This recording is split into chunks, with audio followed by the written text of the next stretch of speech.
नमस्कार दोस्तों, ढोल में पोल चैनल में आप सब मित्रों का हार्दिक स्वागत करता हूं। दोस्तों, हमारे धार्मिक ग्रंथों में ऋषि मुनियों द्वारा जो लिखे गए उनमें सब कुछ संभव है। दोस्तों, ऐसी कोई चीज़ नहीं है जो दुनिया में असंभव हो, और वो हर चीज़ को जो है अपने ब्राह्मणी दृष्टिकोण से देखते हैं। दोस्तों, भविष्य पुराण में अकबर को जो है ब्राह्मण सिद्ध किया गया है कि पूर्व जन्म में ब्राह्मण थे, और इस तरह से ये सिद्ध होता है कि ब्राह्मणों को कितनी लालसा रहती थी कि तथागत बुद्ध को भी विष्णु का अवतार बता दिया। तमाम अवतार बता दिए गए विष्णु के नाम से, राम को, कृष्ण को, सबको जो है विष्णु घोषित कर दिया गया, और ब्रह्मा विष्णु को जो है ब्राह्मण भी जाना जाता है। दोस्तों, ये इनके ग्रंथों के पढ़ने से सिद्ध हो जाता है। दोस्तों, ये बड़ा रोचक प्रसंग है, और हम देख लेते हैं कि इसमें जो है अजमेर आदि के बारे में भी दिया हुआ है, राजपूताना, दिल्ली नगर के राजवंश का इतिहास, और फिर अकबर आदि अंतिम मुग़ल शासकों का चरित्र, ये तुलसीदास, सूरदास, मीराबाई, तानसेन, बीरबल आदि के पूर्व जन्मों का वृतांत। तो दोस्तों, ये बड़ा रोचक विषय है, और बगैर किसी विलंब के हम देखते हैं। दोस्तों, आपसे अनुरोध करता हूँ कि इस वीडियो को आप पूरा देखें, तब आप समझ पाएंगे कि हमारे पुराणों में, हमारे धर्म ग्रंथों में किस तरह से यहाँ आज जो है हम हिंदू मुसलमान के नाम पर लड़े जा रहे हैं, मरे जा रहे हैं।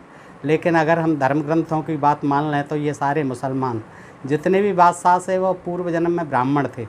इसलिए ये जो है ब्राह्मण का और हिंदू का और मुसलमान का कहीं कोई भेद ही नहीं है। दोस्तों, आज के जन्म में जो मुसलमान हैं हो सकता है वो पूर्व जन्म में ब्राह्मण रहे हों, इसलिए लड़ाई झगड़े का कोई मतलब ही नहीं है। इन पुराणों से हमें ये सीख मिलती है, इसलिए ये झगड़े नहीं होने चाहिए बिल्कुल हिंदू मुस्लिम के। तो दोस्तों, आइए देखते हैं। ये भविष्य पुराण है, देखिएगा, ये भविष्य पुराण है दोस्तों, और भविष्य पुराण से ही मैं, ये प्रतिसर्ग पर्व है, 336 पृष्ठ पर दिया हुआ है। सूत जी कथा सुनाते हैं कि मुनियो, वयहानी यानी चपहानी नाम के राजा ने, वयहानी या चपहानी नाम के राजा ने मध्य देश में अपना आधिपत्य स्थापित किया, और ब्रह्मा द्वारा रचित अजमेर नामक नगरी बसाई। ब्रह्मा जी ने बसाई थी अजमेर, ब्रह्मा द्वारा रचित अजमेर नामक नगरी बसाई। अजमेर शब्द की व्युत्पत्ति में कहा गया है कि अज का अर्थ है ब्रह्मा, और माँ का अर्थ है लक्ष्मी। लक्ष्मी ने वहाँ आकर ब्रह्मा जी के लिए एक रम्य नगर का निर्माण किया, अतः यह अजमेर कहलाया। बयहानी ने 10 वर्ष तक राज्य किया अजमेर में, और उसका पुत्र तोमर हुआ। उसने 1 वर्ष तक भक्तिपूर्वक भगवान शिव का पार्थिव पूजन किया। फलस्वरूप भगवान शिव ने प्रसन्न होकर तोमर को इंद्रप्रस्थ नामक नगर प्रदान किया। तोमर से उत्पन्न होने वाले वंश को तोमर नामक क्षत्रिय वंश कहा जाता है। तोमर से उत्पन्न होने वाले वंश को तोमर नामक क्षत्रिय वंश कहा जाता है। तोमर का कनिष्ठ पुत्र चयहान यानी चौहान कहलाया। तोमर का कनिष्ठ पुत्र, छोटा पुत्र, वह चयहानी सामल देव के नाम से इस पृथ्वी पर प्रसिद्ध हुआ। उसने 7 वर्ष तक राज्य किया सामल देव ने, और उसका पुत्र महादेव हुआ। महादेव ने अपने पिता के समान राज्य किया, और उसका पुत्र हुआ अजय। अजय का पुत्र वीर सिंह हुआ। वीर सिंह ने 50 वर्ष राज्य किया, और उसका पुत्र बिंदुसुर हुआ। बिंदुसुर ने 25 वर्षों तक मध्य देश में राज्य किया, और उसे बीरा नाम की एक कन्या हुई, तथा वीर ब्याहतक नामक पुत्र हुआ। बिंदुसुर ने शास्त्रोक्त रीति से अपनी कन्या बीरा का विवाह विक्रम से कर दिया, और मध्य देशवर्ती अपने राज्य को प्रसन्नतापूर्वक अपने पुत्र को दे दिया। वीर ब्याहतक के माणिक्य नामक पुत्र हुआ। माणिक्य ने पिता के समान ही 50 वर्ष तक राज्य किया, और उसका पुत्र महासिंह हुआ। पिता के समान उसने भी राज्य किया, और उसका पुत्र हुआ चंद्रगुप्त। चंद्रगुप्त ने 25 वर्षों तक राज्य किया, और उसका पुत्र प्रतापवान हुआ। प्रतापवान का पुत्र मोहन हुआ। मोहन ने 30 वर्षों तक राज्य किया, और उसका पुत्र श्वेतराय हुआ। श्वेतराय का पुत्र नागवाह हुआ, और उसका पुत्र हुआ लोहधार। लोहधार का पुत्र वीर सिंह हुआ। उसका पुत्र विबुध हुआ। विबुध ने 50 वर्ष तक राज्य किया, और उसका पुत्र चंद्रराय हुआ। चंद्रराय का पुत्र हरिहर हुआ। उसका पुत्र बसंत, बसंत का पुत्र वलांग और वलांग का पुत्र प्रमथ हुआ। प्रमथ का पुत्र अंगराय हुआ और उसका पुत्र विशाल हुआ। विशाल का पुत्र सारंगदेव और उसका पुत्र मंत्रदेव हुआ। मंत्रदेव का पुत्र जयसिंह हुआ। इन सभी राजाओं ने 50-50 वर्ष तक राज्य किया। जयसिंह ने समस्त आर्य देश को जीतकर वहाँ की धन संपत्ति से बहुत बड़ा यज्ञ किया, जिससे उसको उत्तम फल प्राप्त हुआ। इसने ही जयपुर नगर बसाया। देखिए दोस्तों, किसने? जयसिंह ने।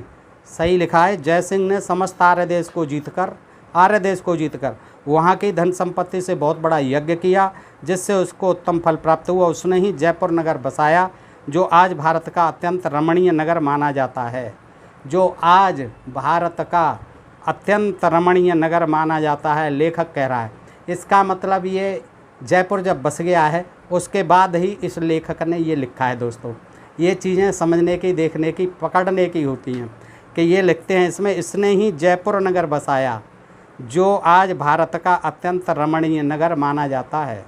जयपुर नगर बसने के बाद भी ये भविष्य पुराण की रचना हुई। दोस्तों देखिए, राजा जयसिंह ने जब बसाया, वो कहते हैं कि आज भारत का रमणीय नगर माना जाता है।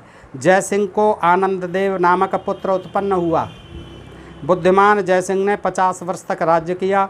उसके पुत्र आनंददेव ने भी अपने पिता के समान ही इस पृथ्वी पर राज्य किया। आनंददेव का पुत्र हुआ महान योद्धा सोमेश्वर। उसने अनंगपाल की ज्येष्ठ पुत्री कीर्तिमालिनी के साथ विवाह किया और उसे 3 पुत्र उत्पन्न हुए। बड़ा पुत्र धुंधुकार मथुरा का राजा हुआ। मध्यम पुत्र कृष्ण कुमार ने पिता के स्थान को प्राप्त किया। तृतीय बलवान महिराज पृथ्वीराज दिल्लीपति हुआ। तीसरा पुत्र जो है ये सोमेश्वर का, सोमेश्वर, उसने अनंगपाल की ज्येष्ठ पुत्री कीर्तिमालिनी के साथ विवाह किया। ये इसने सोमेश्वर ने अनंगपाल की ज्येष्ठ पुत्री से सोमेश्वर के 3 पुत्र हुए थे। कृष्ण कुमार ने पिता के स्थान को प्राप्त किया। तृतीय बलवान महिराज पृथ्वीराज दिल्लीपति हुआ। दिल्ली का बादशाह हुआ पृथ्वीराज। पृथ्वीराज को शहाबुद्दीन गौरी नामक राजा ने छल से जीतकर मार डाला और उसने स्वर्ग प्राप्त किया। इसके बाद जो दोस्तों ये दिया है, और इसके बाद जो मुगल वंश जब स्टार्ट होता है तो वहाँ के सूत जी कथा सुना रहे हैं। सूत जी कहते हैं कि शौनक, इस प्रकार दैत्यों ने बलि के पास जाकर, जब दैत्य जो है हार गए बलि के पास जाकर अपनी पराजय का वृतांत बतलाया। दैत्यराज बलि ने देवताओं की महान विजय सुनकर रोषण नामक दैत्येंद्र को बुलाकर कहा, रोषण नामक दैत्यों के राजा को बुलाकर कहा बलि ने कि तुम तिमिरलिंग यानी तैमूरलंग के पुत्र होकर सरुस नाम से प्रसिद्ध होगे। तुम तैमूरलंग के पुत्र बनोगे। दैत्येंद्र से कहा, रोषण नामक के जो दैत्येंद्र था उससे कहा कि तुम तैमूरलंग के पुत्र होकर सरुस नाम से प्रसिद्ध होंगे, तैमूरलंग के पुत्र बनोगे। अतः तुम वहाँ जाकर दैत्यों के श्रेष्ठ कार्य का संपादन करो। इस पर उसने क्रुद्ध हो दहली आकर वेद मार्गस्थ पुरुषों का नाश करना शुरू कर दिया। उसको जो है तैमूरलंग को क्या दिखाया है? वली दैत्य, उनसे संबंध जोड़ा राक्षसों से। दैत्य होकर जो है दैत्यों के दैत्येंद्र को बुलाकर तैमूरलंग के पुत्र होकर सरुस नाम से प्रसिद्ध हो गए, वहाँ जाकर दैत्यों के श्रेष्ठ कार्य का संपादन करो। तब इसने क्रुद्ध हो दहली आकर वेद मार्गस्थ पुरुषों का यानी आर्यों का नाश करना शुरू कर दिया। उसने 5 वर्ष तक राज्य किया और उसी का पुत्र बाबर हुआ, यानी तैमूरलंग के पुत्र का पुत्र यानी पौत्र बाबर हुआ। तैमूरलंग का ये पौत्र हुआ, उसका पुत्र बाबर हुआ और 20 वर्ष तक उसने राज्य किया बाबर ने। कुछ वर्ष समरकंद में और कुछ दिन भारत में। उसका पुत्र हुमायूं यानी हुमायूं हुआ। मदांध हुमायूं ने देवताओं का निरादर किया। तब देवताओं ने नदिया के उपवन में स्थित कृष्ण चैतन्य की स्तुति की। स्तुति सुनकर हरि क्रुद्ध हुए और उन्होंने अपने तेज से उसके राज्य में विघ्न उत्पन्न किया। हरि ने, कृष्ण चैतन्य ने, उनके सैन्यों द्वारा हुमायूं का पराजय हुआ। कृष्ण चैतन्य के सैनिकों द्वारा हुमायूं की पराजय हुई। उस समय शेष शाह यानी शेर शाह ने रमणीय दिल्ली नगर में आकर 5 वर्ष तक अत्यंत कुशलतापूर्वक राज्य किया। शेर शाह सूरी ने। उन्हीं दिनों की बात है, शंकराचार्य के गोत्र में उत्पन्न, उन्हीं दिनों की बात है जब शेर शाह सूरी राज्य कर रहा था, उन्हीं दिनों की बात है। शंकराचार्य के, ध्यान से सुने दोस्तों, शंकराचार्य के गोत्र में उत्पन्न मुकुंद नामक एक श्रेष्ठ ब्राह्मण अपने 20 शिष्यों के साथ प्रयाग में तप कर रहा था। यानी मुकुंद नाम का एक श्रेष्ठ ब्राह्मण जो कि शंकराचार्य के गोत्र का था, अपने 20 शिष्यों के साथ प्रयाग नामक एक तीर्थ में तप कर रहा था। मलेच्छराज बाबर के द्वारा, मलेच्छों के राजा बाबर के द्वारा देवताओं की प्रतिमा आदि को नष्ट भ्रष्ट कर दिया गया है। यह जानकर ब्राह्मण मुकुंद ने दुखी होकर अग्नि में अपने प्राणों की आहुति दे दी। जब ब्राह्मण मुकुंद ने देखा कि ये मलेच्छराज बाबर जो है हमारे देवताओं की प्रतिमाओं को नष्ट भ्रष्ट कर रहा है, तो तप करते हुए उसने अपने 20 शिष्यों के साथ अग्नि में अपने प्राणों की आहुति दे दी, यानी आत्महत्या कर ली। उसके 20 शिष्यों ने भी गुरु के मार्ग का ही अनुगमन किया। 20 शिष्य भी उसी की तरह आग में जलकर मर गए। किसी समय अपने जीवन काल में ब्राह्मण मुकुंद ने गौ के दूध के साथ गौ के रोम का भी पान कर लिया था। रोम यानी बालों को भी पी गया था। कभी थोड़े से बाल पड़ गए होंगे दूध में, गाय के दूध में, तो गौ के रोम का भी पान कर लिया था। इसी दोष के कारण वह दूसरे जन्म में मलेच्छ योनि में उत्पन्न हुआ। देखिए क्यों मलेच्छ, ब्राह्मण जो है कैसे मलेच्छ बना, शंकराचार्य के गोत्र का। उसने जो तपस्या कर रहा था 20 शिष्यों से आत्मदाह कर लिया कि जब देखा कि बाबर ने नष्ट भ्रष्ट कर रहा है हमारी मूर्तियों को, तो वो जो है एक बार अपने जीवन काल में दूध पी रहा था, उसमें गाय के बाल भी पी गया था। उसी दोष के कारण उसे मलेच्छ योनि में, मलेच्छ कहते थे विधर्मियों को, मुसलमानों को, तो मलेच्छ योनि में उत्पन्न हुआ। जब हुमायूं कश्मीर में अपने भाई मकरान के यहाँ काबुल कश्मीर की सीमा में निवास कर रहा था, काबुल कश्मीर की सीमा में मकरान के यहाँ, अपने भाई मकरान के यहाँ हुमायूं कश्मीर में जब विश्राम कर रहा था, तब उसे एक पुत्र उत्पन्न हुआ।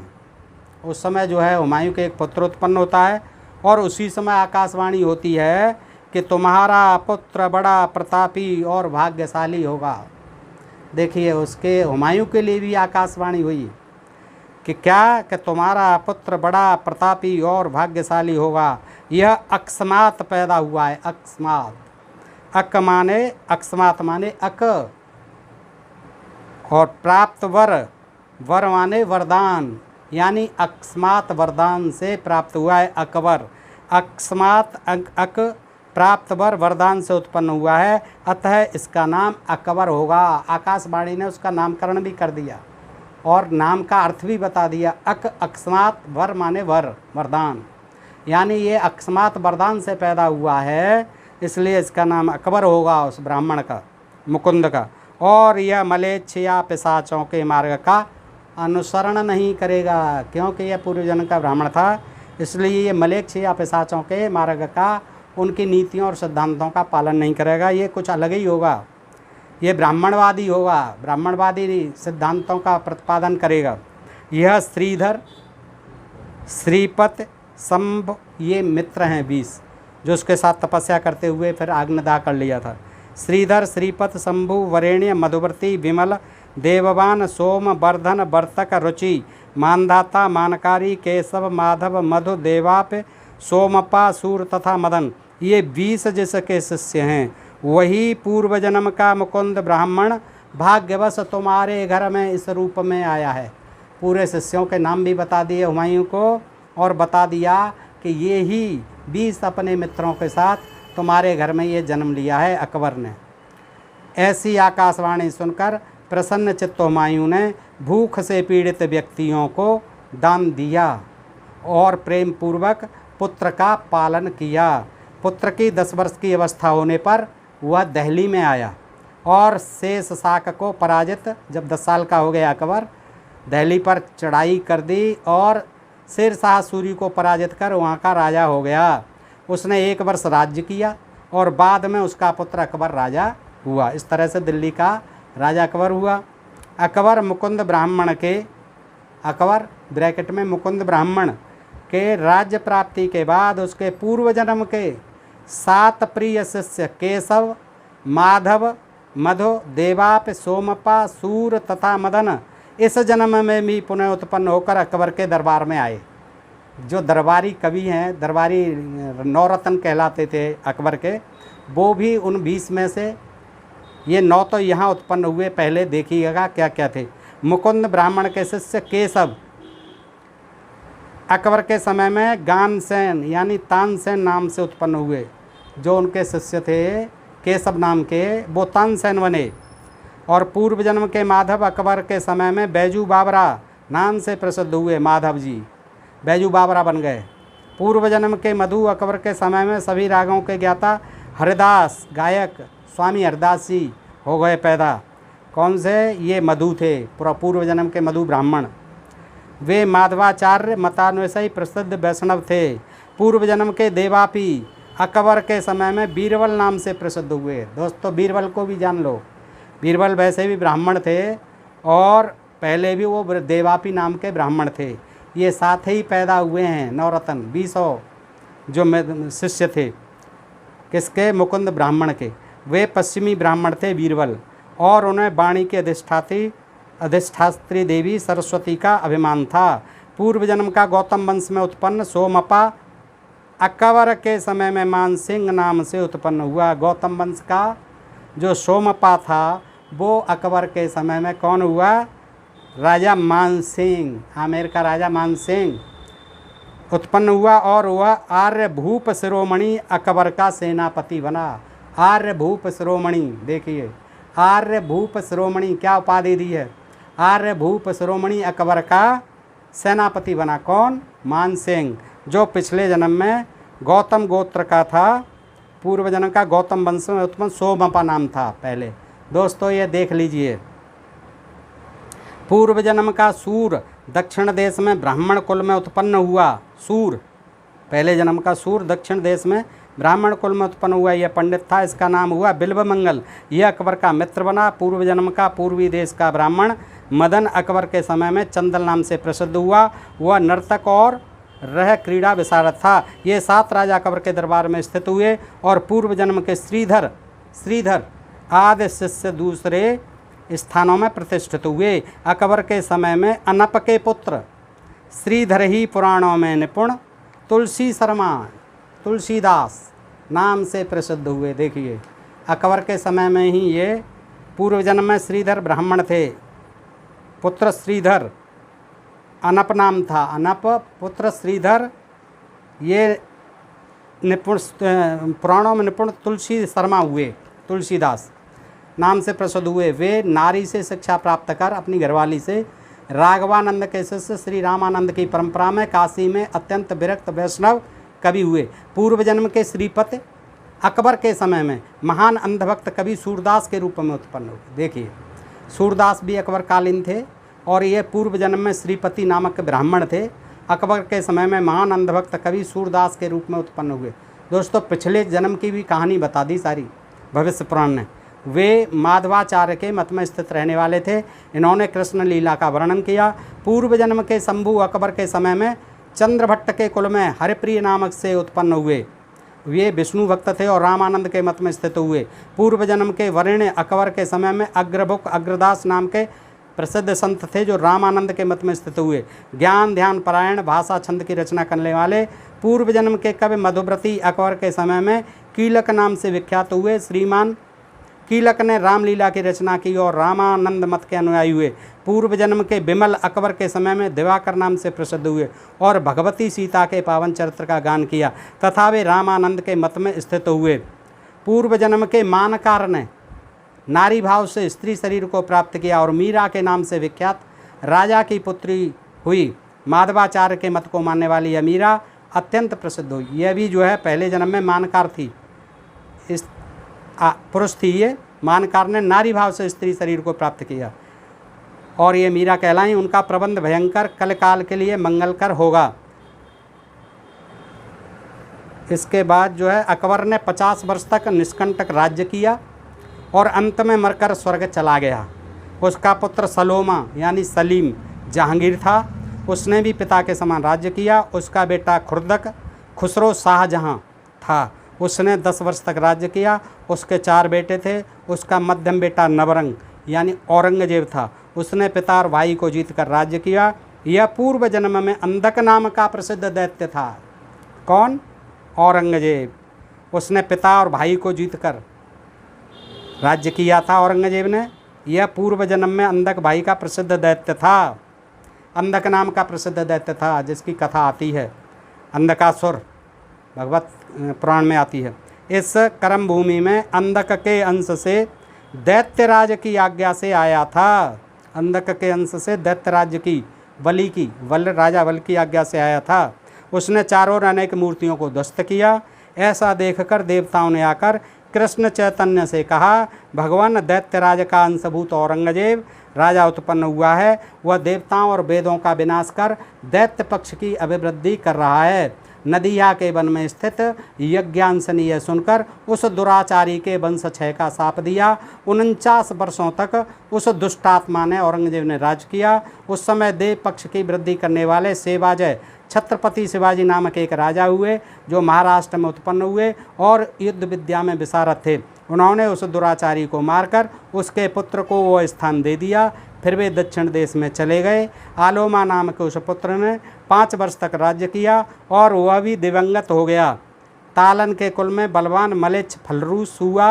उसने मुकुल यानी मुगल कुल का नाश कर 10 वर्ष तक राज्य किया और अंत में वह शत्रुओं से मारा गया। उसका बेटा महामद हुआ। उसने 20 वर्ष तक राज्य किया। उसी समय नादर फारस निवासी नादर शाह दुर्रानी नाम का एक भारी लुटेरा देश में आया और आर्यों को मारकर देवताओं को जीतकर वह खुरज ईरान देश में चला गया। महामद का पुत्र था महामत्स्य। उसने अपने पिता के स्थान को ग्रहण कर 5 वर्ष तक राज्य किया।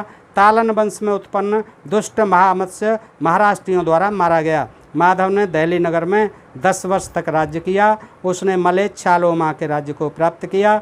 उस राष्ट्र में अपने देश में उत्पन्न अनेक राजा हुए। देश देश में ग्राम में रहने वाले बहुत से राजा हो गए।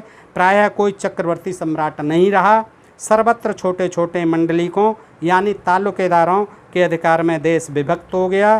कुछ लोग तो गांव-गांव के ही मालिक रहे। इस प्रकार ये शासन चलते रहे। तो दोस्तों, इस प्रकार ये कथा आपने देखी इसमें भविष्य पुराण के हवाले से कि किस तरह जो है ब्राह्मणीकरण कर दिया गया है सभी संतों का और यहाँ तक के मुग़ल शासकों का। दोस्तों, औरंगजेब जो है दैत्य बना दिया गया, दैत्यासुर, असुरों का राजा। तो इस तरह से ये तैमूरलंग भी असुरों का अवतार बता दिया। तो दोस्तों, इस तरह से ये वर्णन मिलता है।